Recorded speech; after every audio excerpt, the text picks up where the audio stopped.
Yo, everybody, what's going on? It's Devin Thomas back with another episode of Unscripted. Usually I start this show and I say, I had a great week. It was such a good week. And you know what? This week did start off good. It started off like any other week. And then Wednesday came. And I know this is a controversial topic to talk about. This show is not about politics. That's not what I'm here to do. And maybe I'm not even qualified to talk about it, but I was deeply affected by this Charlie Kirk thing. And that's just me being completely honest. I don't know. I was the same exact age as Charlie Kirk. As a young man, that scares the fuck out of me. This whole thing had me rattled. I'm not going to lie. It's not about politics for me. You could disagree fundamentally with everything this guy said, and there's a lot of shit I disagreed with him. I disagree with everybody. No one's perfect. If you agree with everything somebody else says, you're towing a party line. It doesn't matter what side you're on. It doesn't fucking matter. What I don't like is that this guy was just talking to people. And if you assassinate or murder someone because you don't fucking agree with what they're saying, where do we draw the line? Where do we do that as a society? Where do we say, hey, this just isn't right. This is unacceptable behavior. I say this all the time, especially with politics aside, once again, which is hard to do on this subject. I understand that. I'm not trying to turn people off. I'm just trying to express myself because, like I said, I am scared. This rattled me, and I'm trying to be vulnerable here and just be honest with my audience. Where do we go from here? Do we choose peace? Does this lead to the fucking thing everybody's thinking in the back of their mind? Is this the precipice of civil war? God, I hope not.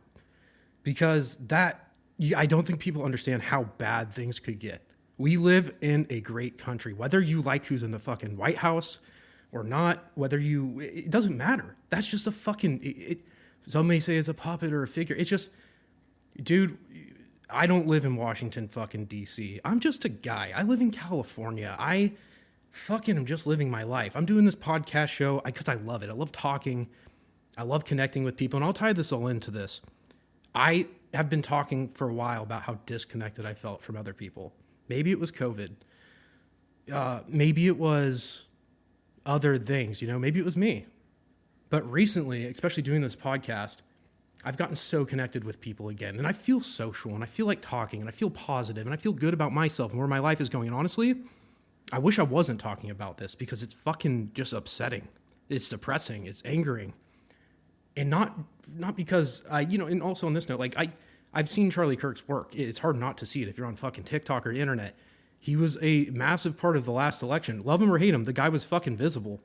And despite he's obviously a right-leaning guy, he was open to talking to anybody. He wanted to have conversations. And like I said, there's many things I don't agree with that he said. There's some things I do. Does that make me a bad guy? No, it just makes me somebody who's a free thinker. I'm an independent free thinker. And thank God I live in a fucking country where I can do that and make decisions for myself and not worry that somebody else is going to hurt me for my beliefs or whatever it is. And look, I love people on both sides. I love everybody. Everybody is a human fucking being. And that's what makes it so disturbing is it's this guy was a dad. He had kids. He had a wife. He was living his life in, regardless of his beliefs, what he believed was a morally good way. And it's it would be like telling somebody else that you don't like how they're living their life. It's fuck it, man. That's what freedom is the ability to live your life and take the liberty to do it as you wish. No one should tell you what to fucking do, believe, or say. And I also want to say this. If I ever have guests on this show, you are welcome to say whatever the fuck you want. I am not here to limit or suppress free speech, period. I have many friends where we don't get along on the same, maybe viewpoint of the world. That's okay. They're still my fucking friends. And I encourage everyone to take a moment and just think, dude, when we were growing up, this shit was just not, it was never like this. It was just, I don't even know what to say. Honestly, the world we used to live in does not fucking exist. And that sucks. And it's just not cool. I feel like the reason I think, like I said, I'm so rattled by this, I say same age as Charlie Kirk. I saw a lot of other people even older than me that were just so adults. When you see the adults are rattled, that should scare you. You're the adult now and buckle up. Hopefully, God willing, this all just just peace, and nothing escalates from here, because like I just don't know if my heart can take it. Like spiritually, I feel wounded. Like it's just sad. I feel like shit, and it's been hard to do anything creative this week. It's been hard to focus on anything else. I feel like, you hear about assassinations. It's usually something you read in a fucking history book. It's a paragraph, JFK, assassinated, 63. I don't think about the emotional weight it held. I was telling Stevie and Christine, because obviously you just cannot not talk about this when it's going on. It's just, it is kind of the talk of the week. And I said the only time I'd really seen like a depiction of like the JFK thing outside of like films was in like Mad Men. And they show how sad everybody was. And like, yeah, like as a kid watching Mad Men, I'm like, okay, yeah, sad, right? You don't know the weight of something like this until it happens. And like, this was just like, it's from all sides. It's not just conservatives, not just people on the left, the right, whatever you want to call it. I don't even like using these words because it's just, we're all Americans. We're all people, right? And it just, dude, everyone was just, it left us shocked, speechless, emotional, angry, confused. For the first time in my life, I am fucking scared. Like, I really don't know how safe my country is. And not just for, I get it. Kirk was a political voice. He had a reason to be, not a reason, but I understand the reason somebody might not like what he's saying, right? And I think that goes with anyone. It's no different than the Trump assassination. Like, people didn't like what Donald Trump was saying. And obviously people go to the extremes, and it happens on, throughout history. Yeah. Well, political figures are targeted. It comes with the job, one may say. Now, that being said, it's just, it's unacceptable, because us as people, we're just fucking, we're living our lives.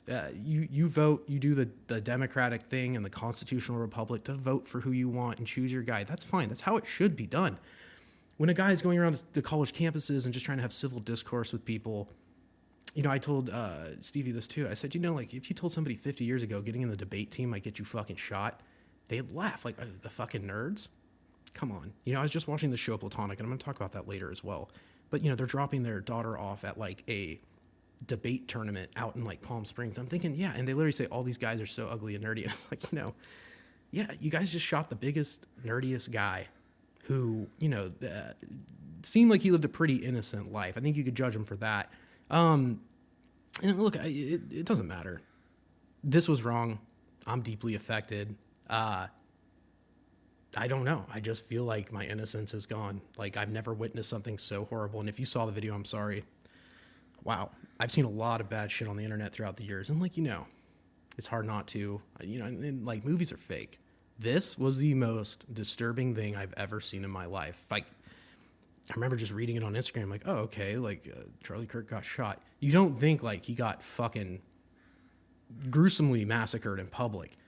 And then seeing that video, it just, like, I do feel to some extent traumatized. And, like, I think the unfortunate thing about this guy, I won't even mention his name, the killer, is you just traumatize a generation of people, adults, children, his family, obviously, people that actually knew this guy. Like, once again, like, I don't know Charlie Kirk personally, but that's, there's that parasocial relationship you get with anybody that you see throughout social media or movies and shit, right? It's like when fans go up to Brad Pitt and they're like, Brad, and it's like, Brad's thinking, like, do I fucking know you? I've never fucking met you. I'm sure he's aware of it now, but there's something about that. And like I said, if you even go against everything this guy believed, we just can't go around killing people. If assassination culture grows in the United States, we will not be living in a safe place.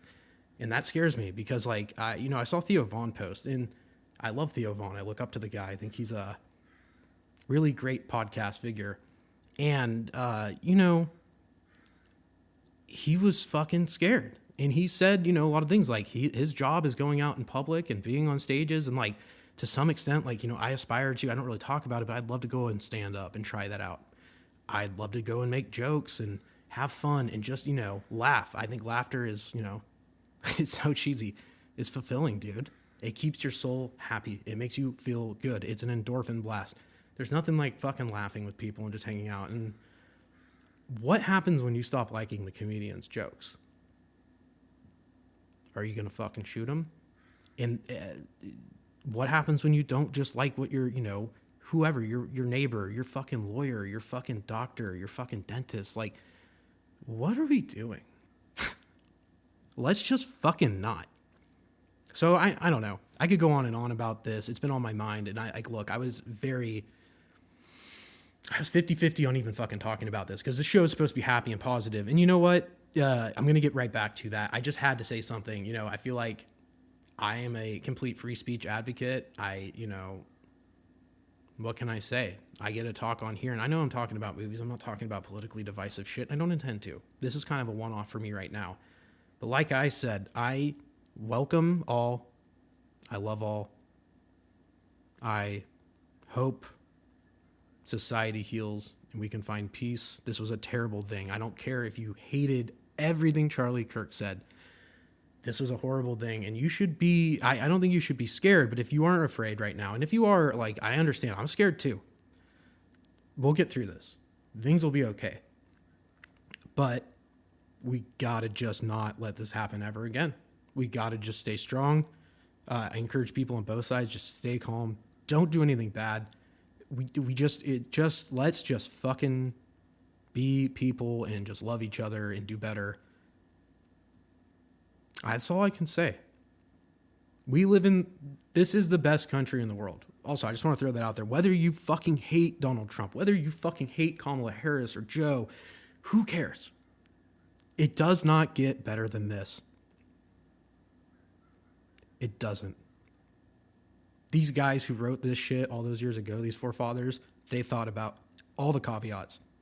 They did it to protect you and I. They did it to keep this working. And the only way it works is if we all work together. Okay? So that's my 2 cents on that. I think we should just keep the conversation going. We should talk to each other. Yeah. Let's just keep talking. Whether we agree or not, let's just keep talking. And I think that was Kirk's big quote.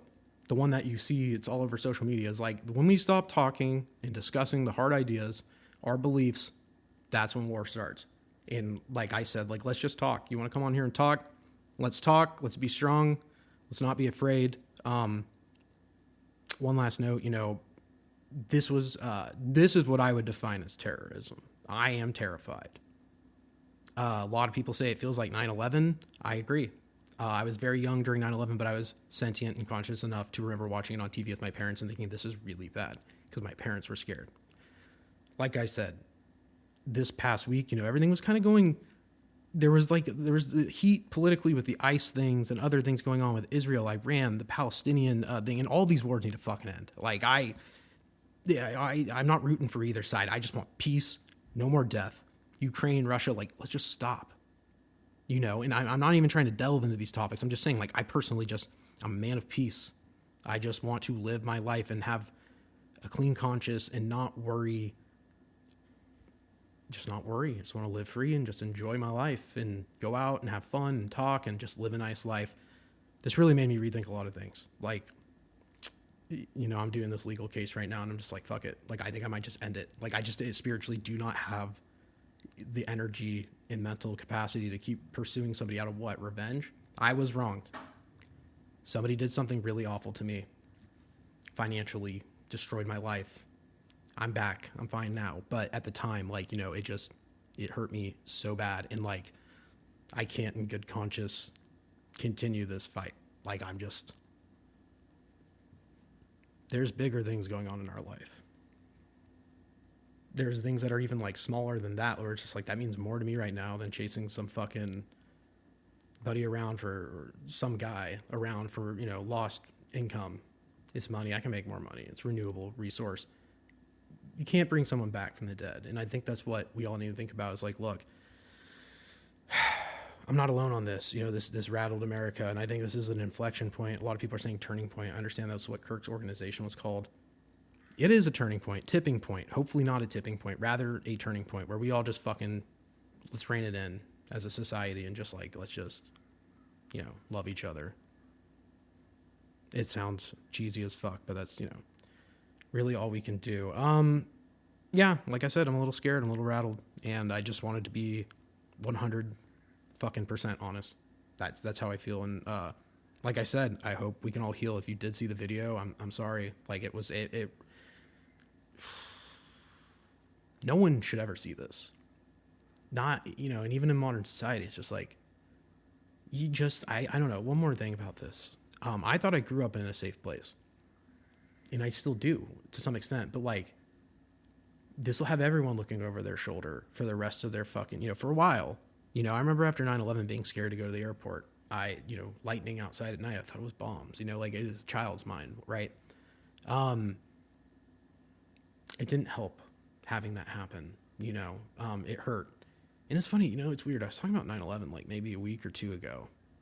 Might have been on the last pod or the pod before that. I was talking about how positive the movies that came after 9/11 were, despite New York, and specifically New York. Like, New York kind of gave the finger to all that and said, you're not going to let this stop us. A lot of TV shows at the time, too. I know Friends has got, like, the little mention. Seinfeld, they do a little... They don't mention it, but, like, there's, like, a nod at the beginning of the episode. Like, hey, like, we get it was bad. Like, we can't even talk about this horrific event because we don't want people to still live in the terror that was 9/11. And, like, I think the Kirk thing is different, but it's the assassination of our generation. It's the one we're going to fucking remember. It's the one where you're going to be like, where was I? I was sitting on my sofa literally talking about all this legal shit. I saw this on my phone and my brain just, I was brought to tears. Not for Charlie Kirk necessarily, because I do understand what he stands for, and that's fine. But what I was drawn to tears for was that, like, this is just going to tear this fucking country apart. And I think that was probably the intent. I don't have the answers. I'm not going to go down the rabbit hole right now. There's so much conspiracy. And, like, you know what? Once again, this isn't going to just haunt the minds of people in an emotional way for the next 50 fucking years, whoever's alive during this event.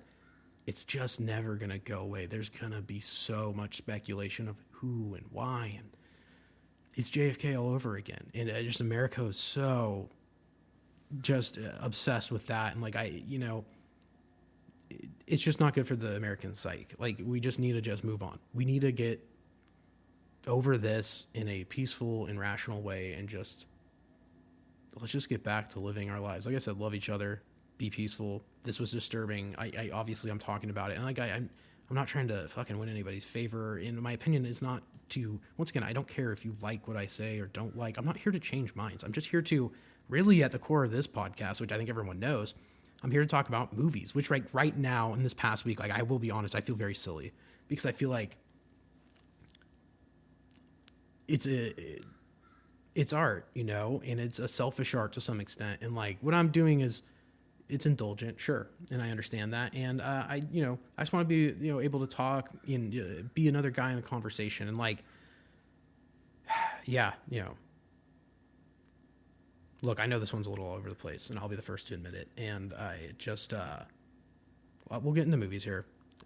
This week, yeah, aside from the Kirk thing, which, like I said, I was rattled by, this week was a little stressful. I had some other stuff going on. I've been doing some camera testing on a positive note. Let's switch this to positive. Stevie has been feeling better.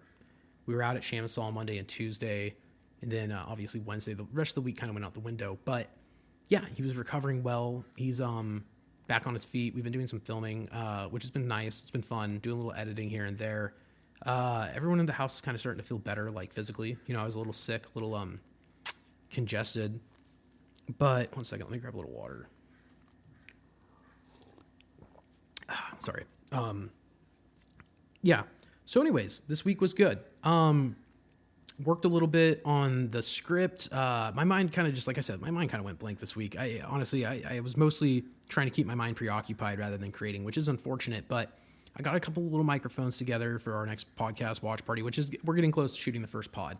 I think that it's been a little bit of a toughie because I got fucking this set. I'm trying to build a second set where we can all sit and talk. I've gotten a plethora of fucking microphones. I'm trying to find the right combination, try and produce the show, but that'll be really cool because this week, like, to distract myself from, like, kind of like, the crazy world we're living in, I started doing, what did I watch? I watched some good movies. Hold on, I have my little cheat sheet here. Let's see. Okay, so Weapons. I don't know if you guys saw the movie Barbarian. That came out, I think, 2 or 3 years ago. Really, really good horror flick. It's got Justin Long. One of the Skarsgårds is in it. Bad with names on the other actors because they were a little bit smaller. This movie, from what I looked up, is directed by Zach Cregger. Or Cregger. I think it's Cregger. I tried looking him up. Every interview didn't fucking say his name. But I've been following him for a little bit. I'm not like a diehard fan, but I've been following his work. it said he made Barbarian, I think it was 2022 or 2023, for 4.5 million, right? And it grossed about 50. A great return on a movie that small of a budget. And the movie's kind of about a house in old rundown Detroit where this guy kind of like, I don't want to ruin the movie, but there's like somebody living under the house, you know, not quite Parasite-esque, but a little bit.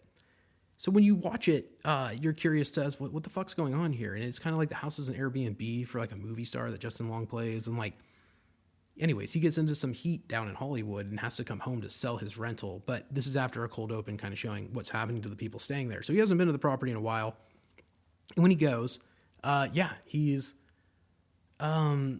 gets into a scenario where one of the people who's staying at the house is actually like still, okay, one of his Airbnb guests is like locked up downstairs and he doesn't know that. But it kind of unravels. Anyways, I digress. The movie is good. Go watch Barbarian if you haven't seen it. But this is the guy's follow-up film, Zach Cregger or Krieger. I think it's Cregger. His follow-up film, Weapons, just came out, 2025. It stars Josh Brolin, Julia Garner, Alden Ehrenreich, the guy who played Han Solo. I always fuck his name up. He's also in Hail Caesar, a great movie by the Coen brothers, amongst others, right? So the reason, or not even the reason, I got to watch this movie. And fuck, man. I think it's definitely an improvement on Barbarian. Barbarian was tight, well directed. Like I said, 4.5 million. It sounds like a ton of money, but when you're making a movie on a bigger scale, it's probably a lot towards marketing and other things. But anyways, I digress.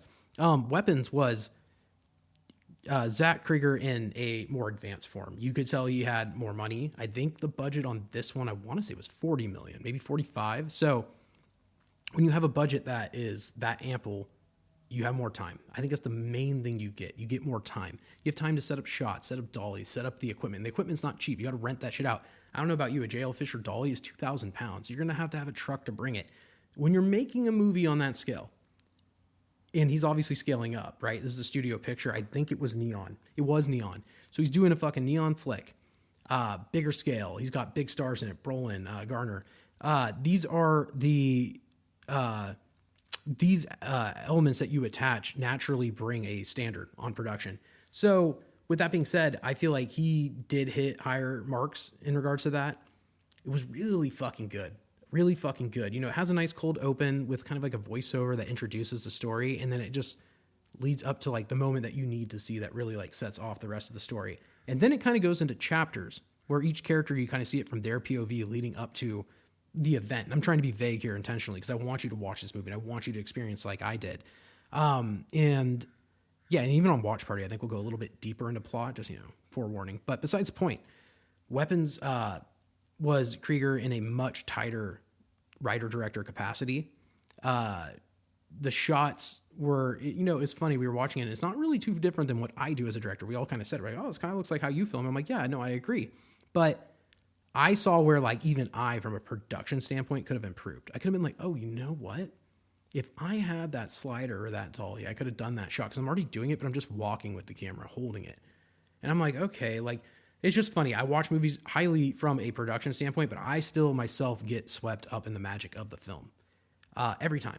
Every fucking time. If it's a good movie, and this movie was a good movie, I just can't help myself. I love it. I love getting caught up in that fucking moment where you're just like, wow, like, I've disconnected from reality. My suspension of disbelief is here, and I'm buying in. My only critique in this movie, the only sequence that took me out, was this one dream sequence with Josh Brolin, where he is walking to this house, and this won't ruin it, but he like looks up at the sky, and this like CGI like assault rifle appears, and then it has like a number on it. And I was just like, what the fuck was that? It completely took me out. Like, and I don't often say that about a movie, but like, I had to voice it. Like this one particular scene, I was like, that shit's not right. And it just like, and then it went back to the movie. And I honestly, that might be one of the weaker scenes. Is a dream sequence. Like I said, sometimes you got to watch a movie twice because I'm judging it off like, well, that made no fucking sense. But if I watch it again, I'm like, oh, that's why you did that. Maybe I'll be able to reconnect with it in a different way. But yeah, or not even reconnect with it. I guess see how it was used as a plot device to motivate the story forward, which is always very, very fucking important. And why I continue to rewatch movies is, and I'll say this too. I just watched Together for the third time because Christine wanted to watch it with Stevie and I, and man, it got better the third time. Like some movies just, they continue to grow on you. And that movie is one that like, everybody was comparing Weapons and Together because we watched both of them, and everybody thought Weapons was a better story. But look, I'm a little torn because at first I was like, Together, like, this is that Michael Shanks guy. It is a tight script. I think for me, maybe Together still is the quote unquote better movie, but why even compare them? I think they are two different things. I guess they're both in the horror genre.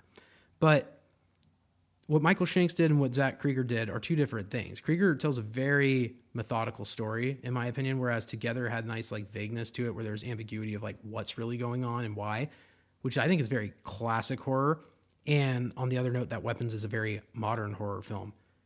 My God, Weapons even kind of makes me think right now, this is a hot take in the moment, but like even like People Under the Stairs vibes, like Wes Craven. Perhaps he's a Wes Craven fan. It would not shock me at all. But Weapons was really good.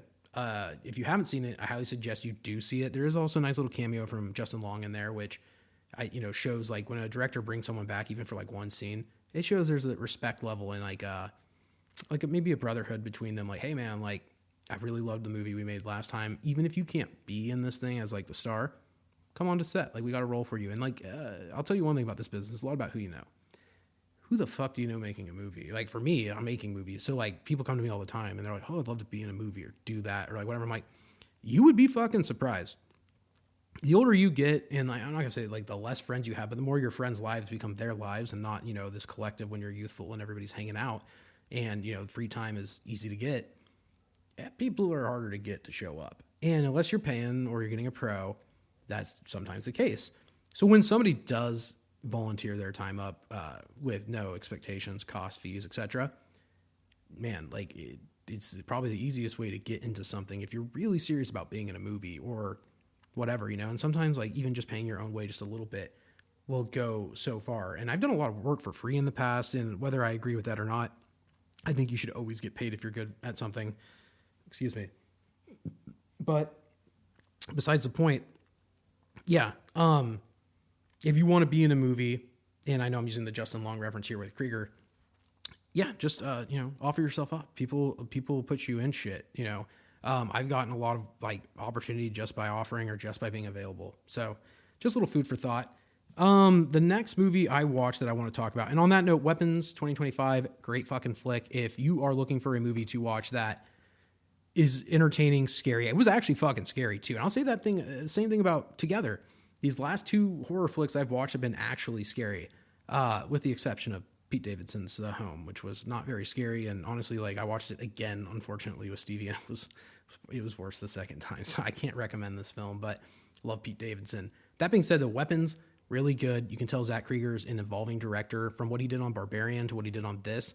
Big advancement. There's a lot of similarities in his previous work, and also moving forward, there's a lot of, I wouldn't even call it symmetry, but like a continuity of his style of directing. And I always say this, directors are heavy-handed, I mean, what I'm saying is like with the camera, they're able to craft the image that they're trying, it's their style, and to some extent, I feel like I'm a little bit like that behind the camera. I have very, like, I operate, and I think it's maybe a lot with the directors that operate the camera, but also just really know what they want. It gives you your signature look or whatever you want to call it. You're putting your fingerprints on it. Quentin Tarantino, the spaghetti whip fucking zooms and shit like that.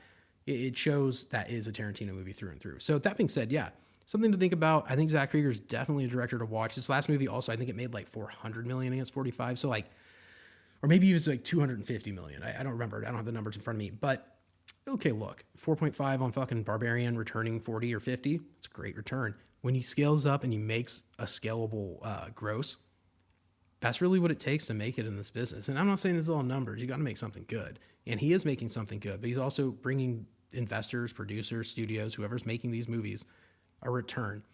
And that's really like the name of life. You can't do a job and be bad at it and lose a company money. It doesn't matter if you're fucking selling pancakes or if you're fucking selling whatever, tires.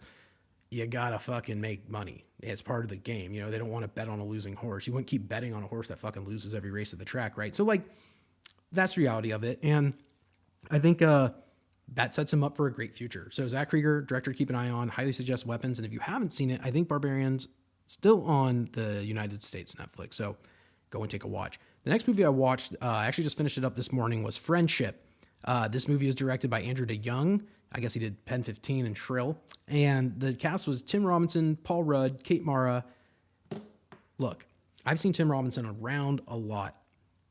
Mostly in memes, to be fair. I see him in those memes where he's just going like nuts, and it's always like, he's just a weird personality. I don't dislike his comedy. I'm kind of indifferent to it because I wasn't really super familiar with his brand of comedy. Do I like it? It's different. It's offbeat. It's a little weird.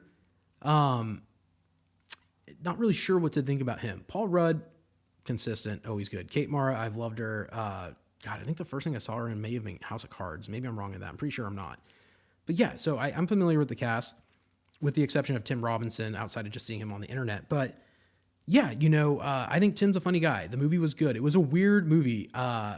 Very original, very offbeat, kind of a conversation about like male friendship as you get older, and maybe female, but honestly, no, I think it was more of a male-centric film, if I'm being fair. And I think that, I think the weirdness of the movie is really derivative probably of the script and Tim Robinson and also their director. I think Paul Rudd, I've seen him in a lot of shit. He's never really bringing like a weird vibe. If you've seen like I Love You Man or something, like there's that uncomfortable vibe, but that's usually not Paul Rudd. That's like, the script is, his character is an uncomfortable guy. And like he's known to play like kind of like a lovable loser, but not a loser. He's always like pretty rich or in a good position. Like if you've seen like This Is 40 or even Knocked Up, his character is the same in both films. His character's doing fine. He's not like financial hardship like loser. I mean, like he lies to his wife about going to play fucking fantasy baseball and Knocked Up. In This Is 40, he spends like $60,000 on like a neon sign for his like record label, and they're like, why don't you just try and hire a band or get talent? Like, he's kind of aloof. I don't think he thinks things through kind of guy. Like, he's a very bad decision maker, one may call him. But anyways, in this movie, Friendship, he plays like kind of like a weatherman, and like he's somewhat successful. He's a cool friend that you'd want to have. And Tim Robinson is like the neighbor who he meets him because he has to bring a package to his house. Something was wrongly delivered. And he's just the guy that like you meet and you're like, I don't know if I could be friends with this guy. He's nice, but like, I think it's a matter of time before he does something where I'm just not going to like, he's going to be weird or uncomfortable and I'm not going to like him. And that's kind of like what happens in the movie. And he's like, throughout that whole time, he's trying to like win back Paul Rudd's friendship while his wife is also like kind of on the fence about like reconnecting with her ex. And like, it's just funny. The character was good. I don't want to bash on the movie because I actually like, as weird as I thought it was a good original script. And like, that's one thing I do appreciate is like, I'll probably think about this movie more due to how original it was because it's not so stock. And I watched the whole thing. It's not like it was like a fucking drag, but yeah, that's kind of the premise. This is a guy trying to figure out his friendship. Particularly, this whole thing is sparked by his friendship with Paul Rudd, but there's other friends in his life and other things. And he kind of becomes obsessed with it. And it's a good commentary, I guess, on male friendship to some extent. And also like how men feel about themselves in their own relationships. And like, the more this guy becomes himself, the better off his relationship seems like it's going to be. The more he takes action and like actually doesn't give a fuck about being liked, the better his actual home life gets. It's funny, when you start to form your own identity, people can connect with that. They can relate and be like, hey, like you're somebody that represents whoever you want to represent, and you have your beliefs and you do what you do, and you're not afraid to live that way. And that's like a fearlessness that I think is what attracts other people, is you're not afraid to be yourself or be honest with yourself. You love yourself enough to do that. And that's kind of the golden ticket to life. And I kind of feel like in this movie, that was the same thing. There obviously isn't like, I think that's where they fell short, is like the character, the way it ends was a little funky. He obviously, I don't want to ruin it, but like it's somewhat of an optimistic ending despite what happens. But yeah, the guy in the last like 15, 20 minutes of the movie, he kind of conquers his world and then he kind of blows it all up again, which for better or worse. But yeah, it was interesting. It was not what I thought it was going to be. And would I watch it again? I think I would. I think I would watch it again. It was really well filmed. It was also in a 1:6:6 ratio, which is similar to The Brutalist. I don't know why they did it. I know it was shot on the Arri Alexa 35 with Zeiss primes and some Angino lenses. Love that kit. Love that combination. I haven't shot a feature on the Arri, but you could tell that the Arri takes like a lot of not distortion, but manipulation well, because the movie had a very nice film grain, and whether that was internal or, done in post, I can't be sure, but the aesthetic of the film was beautiful, looked great. And the movie was funny. It was uncomfortably funny is the way I would describe it. And I liked that about it. I wasn't turned off by it. It was kind of its own thing, Anyways, moving on. Friendship. And I'll give Weapons a rating too. I don't think I gave Weapons a rating. Weapons, I'm going to go with like a solid 8 or 9 out of 10. The only scene, actually 9 out of 10. The only scene I didn't like was that fucking Josh Brolin scene with the assault rifle. I just thought it was weird, bizarre. Didn't fit into the narrative, and the CGI just wasn't that good, to be quite frank. I didn't like it, but that was the only moment that ever took me out. Everything else I bought into, fantastic film. And that is such a personal, minor critique. Other people might just not even think twice. I just, as a director, writer, whatever, filmmaker, saw it and I'm like, what? What are we doing? But anyways, I wish I could have been in the editing room to give him a tip. Anyways, I Spy, and hold on, Friendship. Friendship, I would give it like a 7 out of 10. Maybe I watch it and that rating goes up or down. Right now, it's a 7 out of 10. Everybody did a good job. I know it's so fucking hard to make a movie. I don't even like to rank, but like, if I'm being honest, I think 7 out of 10. So, yeah. Anyways, in between watching new shit, I did have time to watch, and there's some more new shit to come on this. I watched I Spy 2002. The reason we watched it is because we just watched the Canelo fight on Netflix with Crawford, and during the fucking thing, like, his intro was big. He brought like a guitar case. It was over the top, and then I told Christine, like, you got to watch this movie. Stevie and I both said, you got to watch I Spy. It's Owen Wilson, Eddie Murphy, directed by Betty Thomas. Shout out Betty. Same last name. And it's an oldie, but a goodie. So we revisited it. I Spy, 2002. Owen Wilson, Eddie Murphy, directed by Betty Thomas. Wow. You know, I always say this. They just don't make them like they used to. They don't. And this movie was reminiscent of like Rush Hour, or the Shanghai Noon, Shanghai Nights films. Buddy comedy. And Owen Wilson may have been the best at that during his time. I'm sure that was a big part of his career. Obviously, you follow the fucking success. There's a reason he did this one too. What a great movie. I haven't laughed that hard in a minute. I needed to laugh this week, and I really liked it. I also think that it's just the simplicity of way like movies were directed back then. There was like fancy filmmaking aspects of it too, for sure. But like, I'm pretty like, I like to just pop the camera up and be like, all right, A, B, get what they're saying. Okay, let's get the dialogue. Let's build the scene. And there's some magic in that. It's very movie, you know, a more traditional way of filming. And I'm not saying you can't get wild with the camera and do cool shit. I love that too. But I'm a minimalist. I like things simple. And like, I feel like if I had to say a decade influenced me the most in filmmaking, I would say probably like 90s, early 2000s, 2010s for sure, like story wise and even filmmaking wise.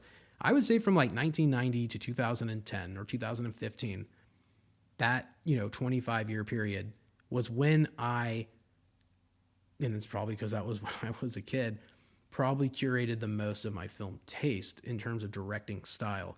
And I think that's something to note even with I Spy, and I'll talk about the fucking movie, but yeah, it is just shot in such a traditional way where you're really not, I wouldn't even call it not overthinking it, but you're just, it just makes sense. It's a very cinematic grammar oriented film. Everything is articulate and symmetrical and just makes sense.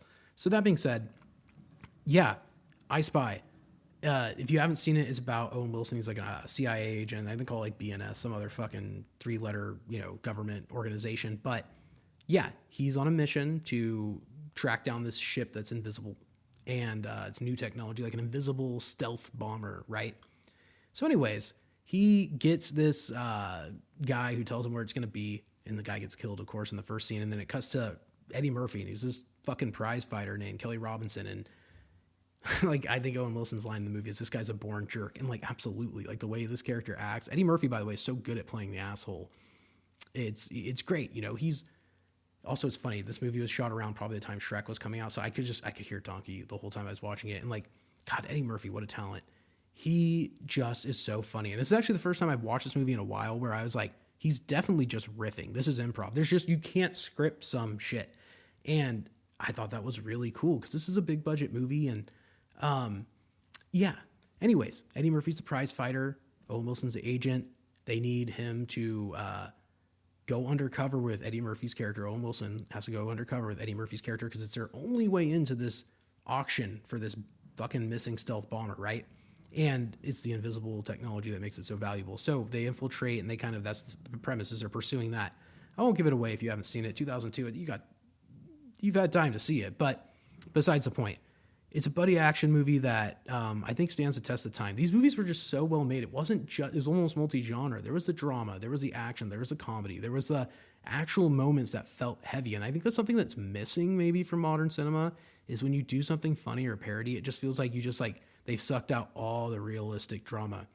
It should just be shot like a movie. It should just be a movie. I said this about movies for children. Back in the day with like Parent Trap, yes, like it's a movie with children in it. The intention is that children will watch it because there's children in it and it'll be relatable for them. But we're filming this like we'd film anything else. Perhaps why the Harry Potter films did so well. Adults could watch them and still get behind it and be like, I buy into this. It's that simple. And I think in this case with I Spy, even shooting something funny and just shooting it like an action movie or shooting it flat, I just feel like I feel like Hollywood's really like, hey, this is action. Like, it's got to be so fucking action. This is comedy. It's got to be so fucking funny. Everything's a joke, even if it's just like they're pumping in ADR jokes. Like, get into the fucking studio and post. Let's just try and throw another joke in there. It's all good. It's good practice. But what happened to just making the movie? I think that's what I'm trying to get back to. What happened to just making a movie and then letting it find itself in the editing room? Because that's where you're really going to make the movie. You can go out and shoot all you want. God, I don't remember who said it. It might have been Corman, it might have been somebody else, but they said the difference between horror and comedy is the music. And don't quote me on the actual person who said it, but that's a good thing because it's true. Like, the difference is really, it's made in the editing room. Like, you could color grade something and put in fucking scary music. It's going to feel scary. Or you could put it in the editing software and make it bright with happy fucking music and orchestra. And you might just be like, wow, this seems like a romance scene. There's a way to craft it. And I think with movies like I Spy and anything in the 2000s, Rush Hour, Rush Hour, despite being like a buddy action comedy, that's what they probably put on the fucking billboard, right? Buddy action comedy, Rush Hour. There was legitimately scary scenes when Sue Lin is fucking kidnapped by the, oh my God, Juntao, or Juntao's asset, the blonde guy. It's terrifying. He like murders the fucking limousine drivers for protection and like steals her into a van. I felt like that scene, like the stakes were high. And then you go to Chris Tucker fucking pulling a joint out of some guy's mouth saying like, hey, are you smoking weed? And the guy's like, oh, it's for glaucoma. It's all in the same movie. It just works. And it was something about the way they made them back then. And shouts to Brett Ratner. He's a great director as well. So I obviously don't want to cut anyone short. But yeah, they used to make them different. And they sure don't make them like they used to. And hopefully, especially because I've been watching a lot of movies lately, hopefully we are getting back to a place that allows these films to be as good as they were. And I'm not saying all movies are bad. I sound like a fucking like the biggest critic in the world. I'm really not a critic. I just enjoyed that period of filmmaking. Maybe it's because I grew up then. Maybe I'm nostalgic, but I don't think I'm alone on this because we've watched quite a few films from that era and there was some magic in those films, the way they were made, what they were about. And I think Hollywood's kind of lost its way. They're on the mountain and they're off the trail.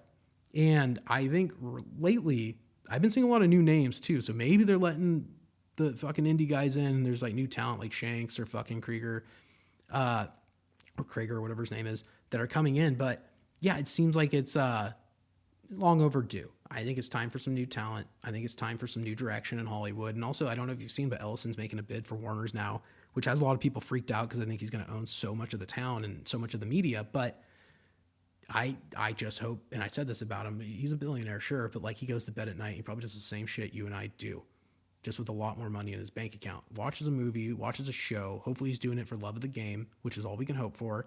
And that if he is, and I heard he's going to buy Warner's in cash. This guy has got way too much fucking money, but it's okay.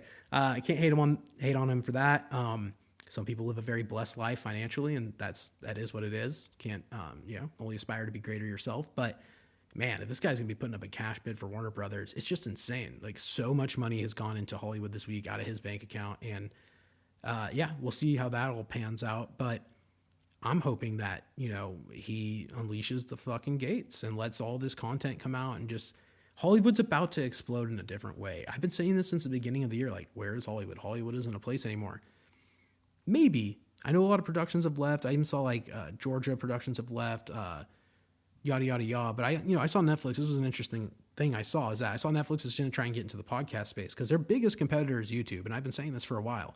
YouTube is a behemoth. I upload to YouTube. My content is free on YouTube. I don't even fucking have paid ads. I want it to be seen, right? Netflix is so gate-kept for their content. Like, to get onto Netflix, you really just, you got to go through an agent. You can't independently submit. I've talked with the people, I've talked with agents. They all say the same shit. They're like, pretty much you got to have the right person attached to your film or the right producer. It's difficult. Netflix they're a tough one to get a license deal with, right? Unless you're making original content for them.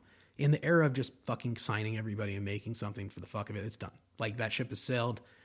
It produced a lot of good content. Netflix was oversaturated with content for a while. I think they're even reining it in. But that being said, if Netflix really wants to compete with YouTube in this podcast space, you guys are going to have to let everyone in. That is the only fucking way it'll work because YouTube does not gatekeep. They don't say you can't be on our platform because you're not famous enough or your views aren't enough. You don't have enough of a following. Well, what happens when you do? Then do you decide you want to take the Netflix fucking $25 million check, $10 million check, whatever? I mention all the time, Ryan Johnson got $100 million for those fucking Knives Out films. 100 for, I think, 2 or 3 flicks. It's a lifetime's worth of money, maybe a couple lifetimes worth of money. Why would somebody sell out after having the chance to make all that money on their own on YouTube? Why would they come to Netflix after? That's the question Netflix needs to fucking ask themselves. Why would I want to be on Netflix other than the fact that you guys have namesake, vanity, etc.? And I'm not hating on Netflix. I'm just asking the question. Why would I want to leave my platform that lets me upload for free, where I can potentially monetize, take ads on my own, pay taxes, not worry about having to have a boss, and just operate this thing on my own? Why? And hopefully, if Netflix does open their system to podcasts, I highly recommend, and I think it would be a great incentive to blow this thing up, is let everyone in. I would love to go on my TV and go to Netflix and go to the podcast category and see myself on there. Not in an egotistical way, but in a way that I think democratizes the platform. I understand your movie licensing deals. You can't let everyone in. It's a big party. It's a lot of money. And you know what? Like, everyone's hunting for a payday, sure. But like at the same time, it's kind of like some people just want it to be on there. Even Tubi tighten their shit up and you can only go through Film Hub. And it's kind of like, I don't trust Film Hub. I don't want to aggregate with somebody like that. I want to own my material and be able to license it myself. And I'm completely in the right to do that. And if I need to bring an agent in to fucking hold my hand or help me get the deal done, I will. But we're living in a time where it's like, you don't need that. I hear many people, I always talk about Doug Ellen on here, the creator of Entourage. He even says, I don't have an agent. He's taking meetings himself. He's pitching. He has a lawyer, sure. But like, you can take your lawyer to the meeting if it feels like it's going to be fucking serious. And I've had entertainment attorneys. Like, when it's serious, you do want to bring somebody. But like, if you're just testing the waters, fucking casting out your bobber, like, and most agents are attorneys. They're going to usually have your best interests at heart. But besides the point, it's just Netflix, if they're going to do this podcast category, you need to open it up to everyone. Everyone needs to upload on that. You guys have the bandwidth to take all this content. You guys are loaded. If you want to fucking really get YouTube, you got to open it up to all of us, because we want to be on your platform. We want to put it there. We know the viewership will be great. You guys already have so much viewership. I don't know if it's going to be paywalled. That's okay if it is. I know Spotify, I uploaded there. I don't pay for Spotify myself, but my content's available on Spotify due to the fact that Spotify lets podcasts be free, or if not ad driven. That's fine. Maybe the podcast thing now I'm thinking is maybe Netflix is thinking we could do an ad department via the podcast, which is something they've highly avoided doing because they like subs. They don't want to add an ad division in or ads into their actual films because people wouldn't appreciate it. And like, I pay for a few subscriptions as well, like HBO Max or like Paramount. And like, there's always ads that you just can't skip, which is a little annoying, but like, I'm not fucking like, I can't believe there's a fucking ad. I'm not that angry about it. But I think if Netflix wanted to add an advertisement, like, revenue to their business model that's more broad, maybe think about that too, Netflix. Let the podcasters in. You want to put a fucking 30-second ad before everything in part with a partner? Do it. I think that's how you're going to be able to make that thing the most profitable and also the most competitive with YouTube. So if you really want to compete with the biggest platform in the world, you need to offer the same thing as that platform. And I understand Netflix is a pedigree brand, but so is YouTube. It's nothing to sniff at. It's nothing to fucking joke about. YouTube, if I had nowhere else to put my movie, and this is pretty much for like vanity purposes to put it other places or to monetize it in a certain way that I feel is going to best serve the actual return, is to, put it on YouTube. YouTube, you will get it seen. You can do things to sponsor the movie and have people pay for ad that might live there forever. But in the moment, if you wanted to generate a couple $1,000, if not tens of thousands of dollars, and depending on your fame, your scale, etc., there's nothing wrong with YouTube. I go on YouTube all the time to watch fucking movies. And I think we're living in a period of time where it's like, wherever it's available, no one cares. The streamer hype, I think, has died. Like, sure, Netflix is a brand name now. Same with Amazon Prime Video. They're all Amazon Studios, rather. They're all making their own name. They're all paving their own way. But if you can't get into those, avenues, why do you really want to if it's so hard? I'm not saying, you don't want to, but it's like, why am I stressing myself out when I could just fucking upload this thing myself? That's the point I'm trying to make. And I think it's a point worth making. So anyways, That was a little bit of an aside. I know that was spawned by the fucking I Spy talk, which I Spy is a 10 out of 10. You haven't seen the movie, 2002, Eddie Murphy, Owen Wilson, directed by Betty Thomas. Go and fucking see that thing. But as far as the podcasting and Netflix angle, yeah, I think I've said a lot of good shit on it. I think that if that is a direction they choose to seek, then do it. Do it. Go for it. Let's let everybody in, and I think that'll serve you best. Otherwise, your podcast might end up being, or podcast category can end up being like the threads of the internet instead of the X or the Twitter, or whatever you want to call it. You know, Instagram's had a hard time getting threads to compete, even though it was so obvious and easy for them to do it. And they got everyone to, basically your Instagram account made a threads account immediately if you wanted to when threads dropped.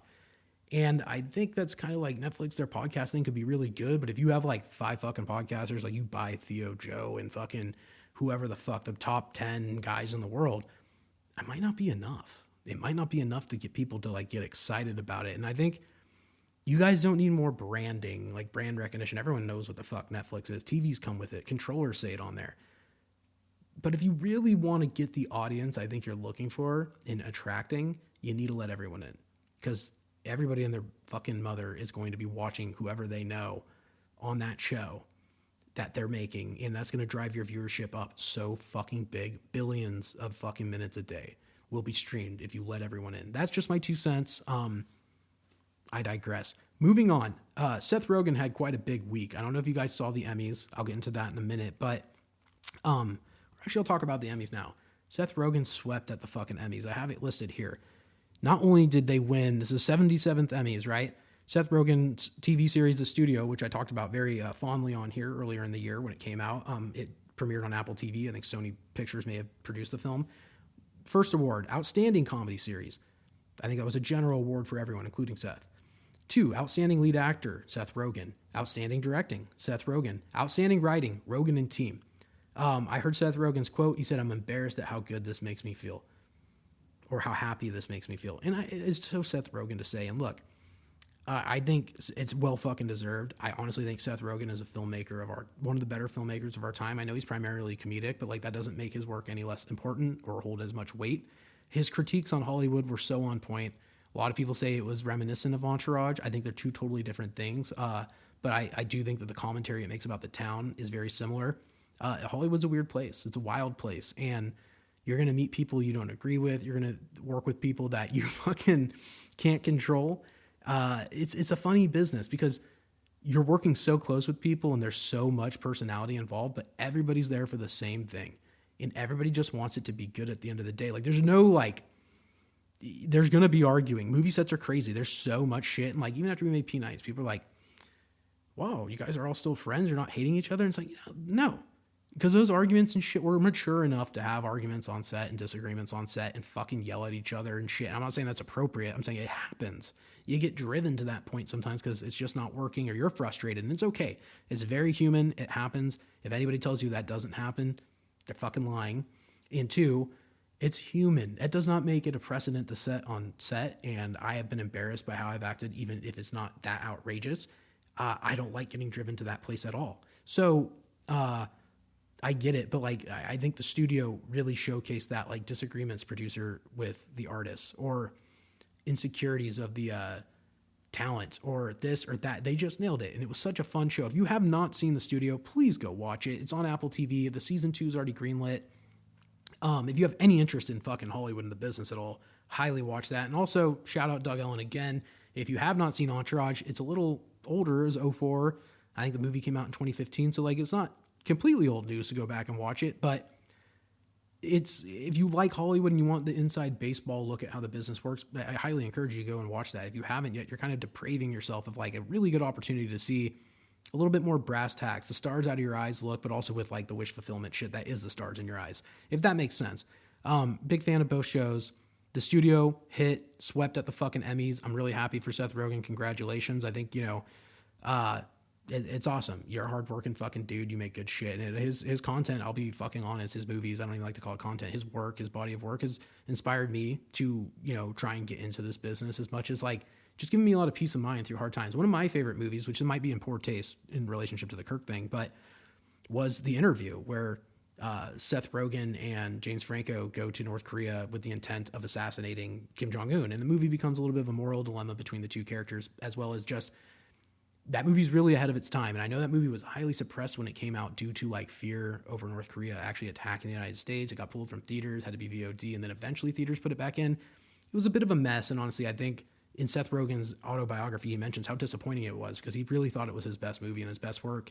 And at the time, it was kind of sabotaged by these threats that were just super unfair and maybe unreasonable. And like, people got scared. All the theater chains were like, hey, we can't play this movie because we're actually afraid it might cause like an attack or something. And I get it. I remember actually going to film school and seeing that interview fucking poster on, I think it was on the CVS on fucking Sunset Boulevard right there by, you know, like Amoeba and the Cinerama Dome. I'd walk there every day, and I remember seeing it like in the time leading up to when the film came out. And this is like summer, July. So it had been a minute. No, it was like right when I was graduating. And anyways, I digress. But if you haven't seen the interview on that note, and I'm going to talk about one other show after this, Platonic, go watch it. It's like, it is one of my favorite movies. Like I said, it is about like an assassination attempt. That's besides the point. It has literally nothing to do with the Charlie Kirk thing other than there's an assassination attempt in it. It's relevant. But I think for Seth Rogen's sake, if you haven't seen it, go watch it. James Franco, fucking excellent in it. The whole movie is just hilarious. I honestly think it's one of the funniest movies I've ever seen. And like, as crazy as the premise is, it's a movie that like I could throw on any time. And it's kind of like a comfort film, as ridiculous as that sounds. And I don't know, there's just something about it. And like, he's got so many fucking flicks and so much work. And that movie in particular, the interview, is ahead of its time. It also brings a lot of light to like how shitty that North Korea situation is, which is something I've talked about on here before, but like, you can never talk about that enough, in my opinion, because that's something that is just, it's terrible. And God, I hope they liberate those people at some point because they really need it. One more show I want to talk about, and I feel like this is another show. Seth Rogen's The Studio has been very lauded and praised. You know, people, he just won fucking 4 Emmys. There's nobody who's not thinking about the show. It's obviously a hit. Now, that being said, I just watched season 2 of Platonic. Not the whole thing. I think the next episode airs Wednesday. I was not aware that it wasn't already all out, but oh man, if you haven't seen Platonic, what a wonderful show. What a wonderful show. It was created by Nick Stoller, and I think her name's Francesca DeBlanco. Do I have her name on here? Yes. Okay. Creators, Nicholas Stoller, Francesca Del Banco. I want to get her name right. Nick Stoller, if you don't know him, he directed Forgetting Sarah Marshall, Get Him to the Greek. Really good director. He's done so much other stuff. Some of it's skipping my mind right now, but he's also in The Studio. He plays the guy pitching them to do the movie Kool-Aid, and he's like writing the script, and he's going to direct it. It's very funny how they have 2 shows on Apple TV, and they've made this like meta fiction kind of come between.